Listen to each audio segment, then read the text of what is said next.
Gorge, where it is so clear it is a lynching at the highest level. Nobody can deny it. And I thank God that we have people in the streets. Can you imagine this kind of lynching taking place and people are indifferent? People don't care? People are callous? You have just a few people out there with signs. I recall the moments in which during the Reagan years, there was a few of us out there. In the 60s, you had masses out there. Now you've got a younger generation of all of these different colors and genders and sexual orientations saying, we won't take it any longer. But you know what's sad about it, though, brother? At the deepest level? It looks as if the system cannot reform itself. We've tried black faces in high places. Too often our black politicians, professional class, middle class, become too accommodated to the capitalist economy, too accommodated to the militarized nation state, too accommodated to the market-driven culture tied with celebrity status, power, fame, all of that superficial stuff that means so much to so many fellow citizens. And what happens? What happens is we got a neo-fascist gangster in the White House who really doesn't care for the most part. You got a neoliberal wing of the Democratic Party that is now in the driver's seat with the collapse of Brother Bernie, and they don't really know what to do because all they want is show more black faces, show more black faces. But oftentimes these black faces are losing legitimacy too, because the Black Lives Matter movement emerged under a black president, black attorney general, and black Homeland Security, and they couldn't deliver. You see? So that when you talk about the masses of black people, the precious poor and working class black people, poor and working class brown, red, yellow, whatever color, they're the ones who are left out and they feel so thoroughly powerless, helpless, hopeless, then you get rebellion. And we've reached the point now, it's a choice between nonviolent revolution. And by revolution, what I mean is the democratic sharing of power, resources, wealth, and respect. If we don't get that kind of sharing, you're going to get more violent explosions. Now, the sad thing is that this neo-fascist moment in the White House, you got some neo-fascist brothers and sisters out there who are already armed. They show up there at the U.S. Capitol, and they don't get arrested. They don't get put down.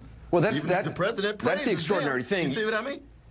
You have these white weekend warriors showing up as if they're former special forces ops when they're not.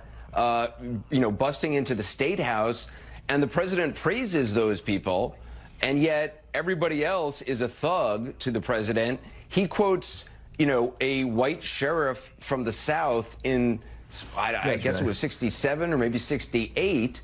I mean, if you wrote that in a movie, people would say there's no way the president of the United States would quote a Southern sheriff on the night that a great city in this country is seeing, people in the streets.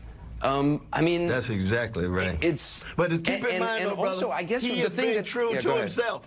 He's being true to himself. He's saying what he really feels in his soul.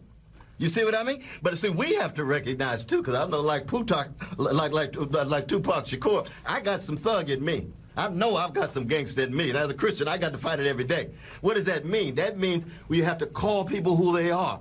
A neo-fascist thug in the White House calls my brothers and sisters in the street thugs. So that then the question becomes, how do we keep alive moral, spiritual standards, keep alive, stand in contact with the humanity of all of us across the board, but recognizing we're living in a moment of massive economic, what is capitalist economy? Failure when it comes to delivering the needs. The nation state, failure to protect. Critical criminal justice system, failure to be fair, you see. And the only response we have is Samuel Beckett, my brother. Try again, fail again, fail better.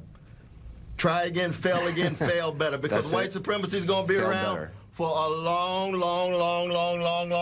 time. Don't get surprised if this happens again. Try again. You know the great moment in. Try again, fail better. That's the blues line of our Irish brother. But the question is, we must fight, even in a moment in which we have a failed social experiment. We must fight, and we must have an anti-fascist coalition against what's going on in the White House Republican Party. We have to tell the truth about the milquetoast, cowardly activity too often that we see among a neoliberal wing of the Democratic Party, and we must be critical of ourselves in terms of keeping alive the highest moral and spiritual standards of Martin Luther King Jr. and Fannie Lou Hamer and Ella Baker. And you see it at work in the soul of Brother George Floyd's family. Dr. Cornell West, I appreciate your time tonight, and no, love you though, brother. You stay strong, man. Thank you.